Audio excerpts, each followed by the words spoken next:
Right after the burst of the sanitary outbreak, a federal eviction moratorium was put into place to avoid the massive displacement of American renters amid a ravaging health crisis.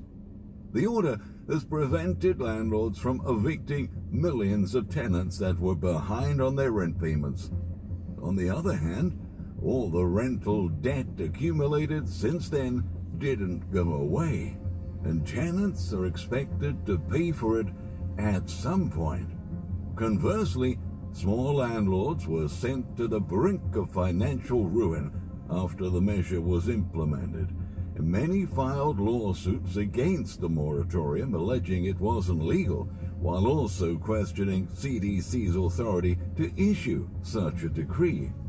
Housing experts started to sound red alerts for a massive homelessness crisis in case the order expired or was removed, which prompted the government to extend the moratorium twice. However, last week, a federal judge in the Eastern District of Texas named John Campbell Barker finally heard landlords pleading, and now it's official. The moratorium was ruled unconstitutional, which means a tragic eviction tsunami is about to start. That's what we're going to expose today. So stay with us. Don't forget to leave a thumbs up, share this video, subscribe to our channel to keep updated with the next chapters of the United States economic collapse. Shalom. I want to begin by giving all praise, honor, and glory to Yahweh, Bahashem, Yahushua, Bahashem, Rakakadash. Double honors to the apostles and elders of Great Millstone, who are my teachers. Much respect to the brothers laboring worldwide in truth and sincerity, and salutations and blessings to the hopeful elect, believing on the words of Yahweh, Bahashem, Yahushua. And as you heard, the federal judge in Texas ruled that the moratorium is unconstitutional. So all of these various people who have been out of work and that rent bill has piled up and now it's due. All right, and this is actually, Yahweh Shai, affecting Israel, because it's mostly you Jake women, you Eves that's going to be affected by this. Why? Because you have those haughty looks, and you choose to go to Esau for the want of everything. You choose to depend on this devil. All right, let's go to the book of Isaiah. Isaiah chapter 30. And verse 1, woe to the rebellious children, saith the Lord, that take counsel, but not of me, and that cover with a covering, but not of my spirit, that they may add sin to sin. And of course, our people are like that. They don't want to hear the words of the Lord. They don't want to turn back from their wickedness. Those same spirits are back that said we want Barabbas, right? Those same spirits are back that said we have no king but Caesar. All right? And it's time for their judgment.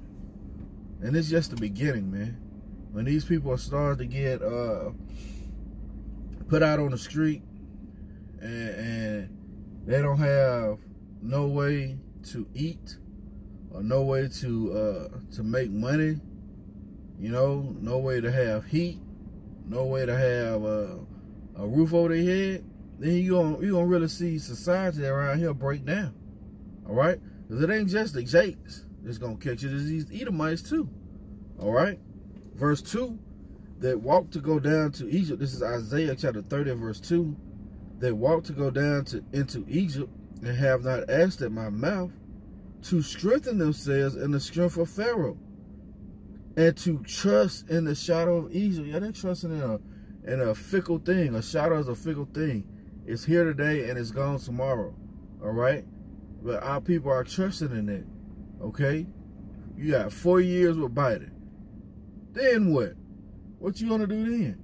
You're right back in the same boat instead of trusting and leaning on the Lord Yahweh Shai, right? Verse 3. Therefore shall the strength of Pharaoh be your shame, you see? And the trust in the shadow of Egypt, your confusion, you see? So the Lord has this thing mapped out perfectly, all right? All those people who think that little $1,400 stimulus check is going to get them something, man. You've been without work for close to a year now, okay? You've had moratorium on evictions, but those bills still were piling up, okay? And it's going to get real out here, man. Let's play some more of this video. Last Thursday, John Campbell Barker, a judge in the Eastern District of Texas, issued the 21-page ruling responding to a lawsuit from a group of landlords and property managers, saying the federal government cannot say that it has ever before invoked its power over interstate commerce to impose a residential eviction moratorium, Barker wrote in his decision, remarking that it did not do so during the Spanish flu health crisis or during the Great Depression. He continued saying, the federal government has not claimed such a power at any point during our nation's history until last year. No federal law requires that a landlord give possession of a dwelling in the first instance to a person who cannot pay rent and who would otherwise live in congregate housing, Barker continued, adding that the federal order against evicting such persons is thus not supportable as a backstop to avoid undercutting such a broader regulation. Although the order has helped millions of Americans to stay housed throughout the health crisis and also one of the toughest winters ever recorded in all United States history, it also caused acute financial distress for many landlords, especially those who run small and mom-and-pop properties. However, Barker hasn't issued an injunction just yet. In his ruling, the judge revealed to expect that the defendants will respect the decision and will voluntarily withdraw the moratorium.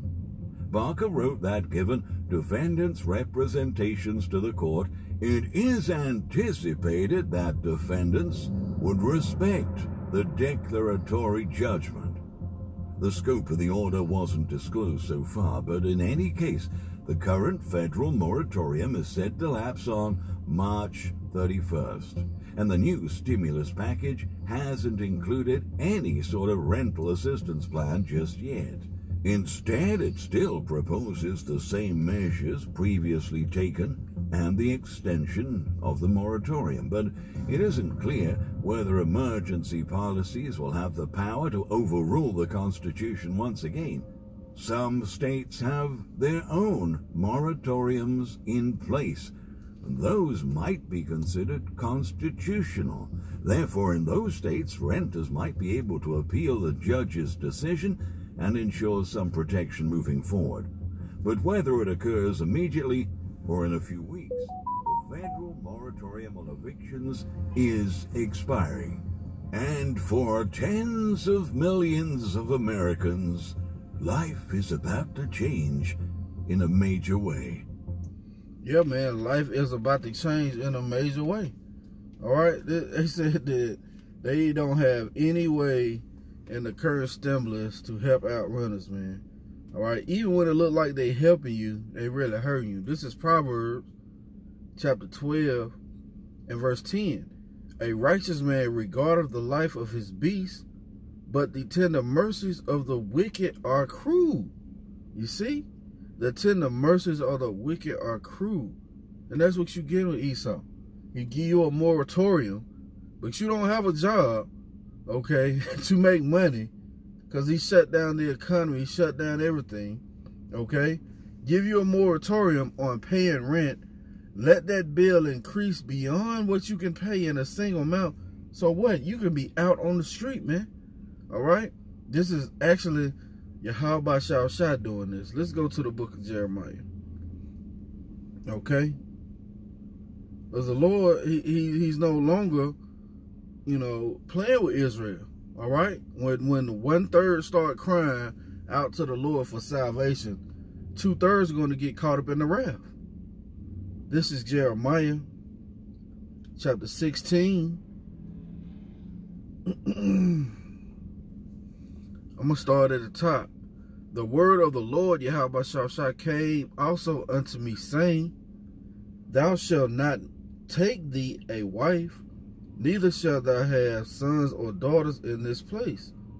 For thus saith the Lord, concerning the sons and concerning the daughters that are born in this place, and concerning their mothers that bear them, and concerning their fathers that begat them in this land, they shall die of grievous deaths. They shall not be lamented, neither shall they be buried, but they shall be as dung upon the face of the earth, and they shall be consumed by the sword and by famine, and their carcass shall be meat for the fowls of heaven and for the beasts of the earth. You see? That's what the Lord has prepared for 2/3 of Israel. Why? Because they chose what the Lord did not delight in. All right? This is part of the Lord's vengeance. All right? Part of his payback. You know? You didn't think that that the Lord forgot. No. He said every man is going to be held accountable for everything he's done in this lifetime, in the past lifetimes. Okay? Nobody gets away. Bear with me.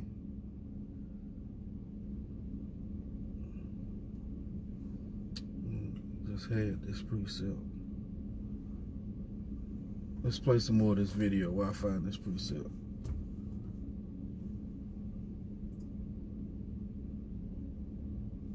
It's important to consider that even though landlords and tenants across the nation might be in different positions, they have been facing similar hardships.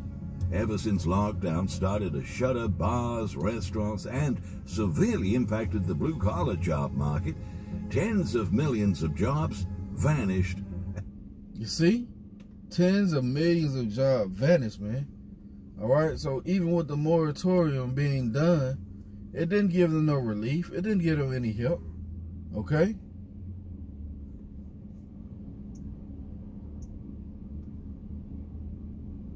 And Americans lost their financial security and their ability to make ends meet. Despite current unemployment rates aren't as high as they used to be during the peak of the crisis, in real terms, nearly 10% of the U.S. workforce is still out of their posts. And according to a January Census Bureau survey, over 1/3 of all U.S. adults are still struggling to pay basic household expenses, with 11% reporting that their households didn't get enough to eat the prior week. Approximately 12 million U.S. renters are forecasted to be delinquent at an average of almost $6,000 in late rent and utility payments per household. And that's according to an... Damn, did you hear that? $6,000 late in rent. Let's go back. Damn.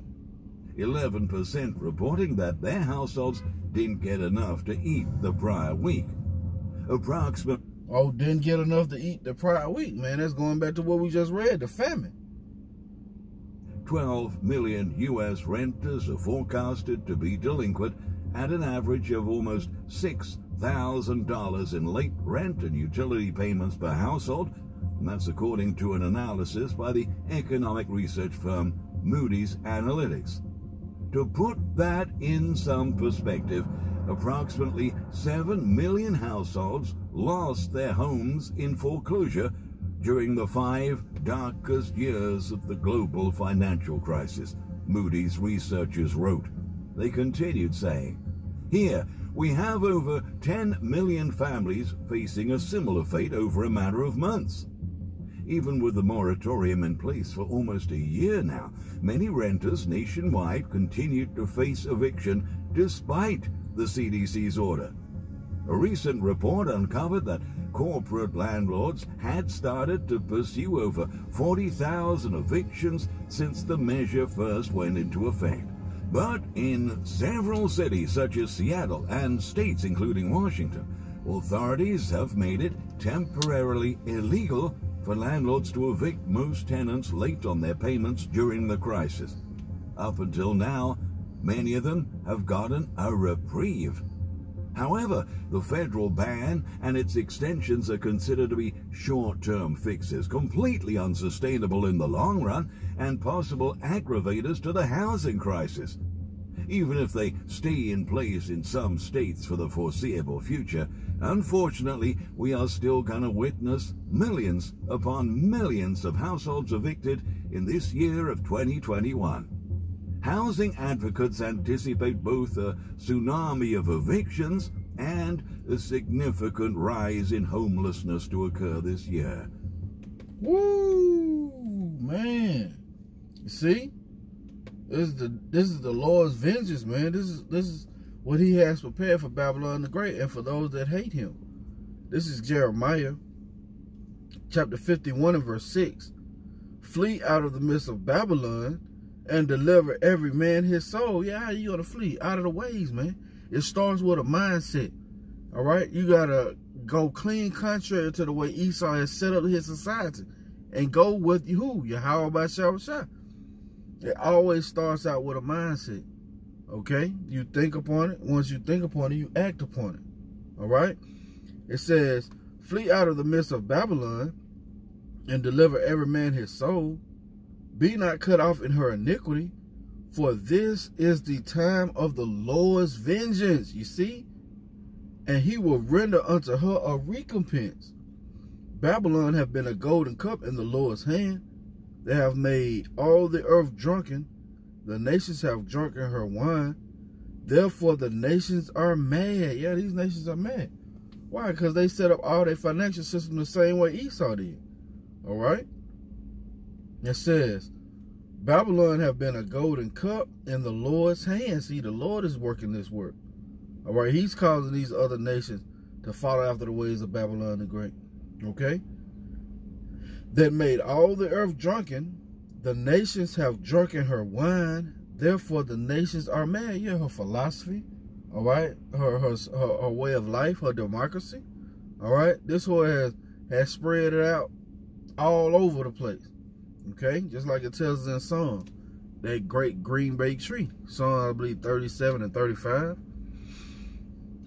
Jeremiah, chapter 51 and verse 8. Babylon is suddenly fallen and destroyed. Yeah. On top of 2020, guess what? 2021 is going to be worse. It says over 20, tens of million going to be evicted. Okay. What's going to cause more homelessness, which in turn is going to cause what? More famine, more disease. All right, this place is done. Jeremiah 51 and 8. Babylon is suddenly fallen and destroyed. Howl for her, take bond for her pain. If so be, she may be healed. We would have healed Babylon, but she is not healed. Forsake her. Let us go every one into his own country, for her judgment reaches unto heaven and is lifted up even to the skies, you see? So the Lord has heard the cry of the hopeful elect, and he's stepping in. All right? That's going to be it for the lesson. Lord willing, it's been edifying. I want to give all praise, honor, and glory to Yahweh, Bahashem, Yahweh Shai, Bahashem Rakakadash. Double honors to my teachers, the apostles and elders of Great Millstone. Much respect to you, brothers, laboring worldwide in truth and sincerity. Lord willing, coming to you a lesson. Till the next time I say, Shalom.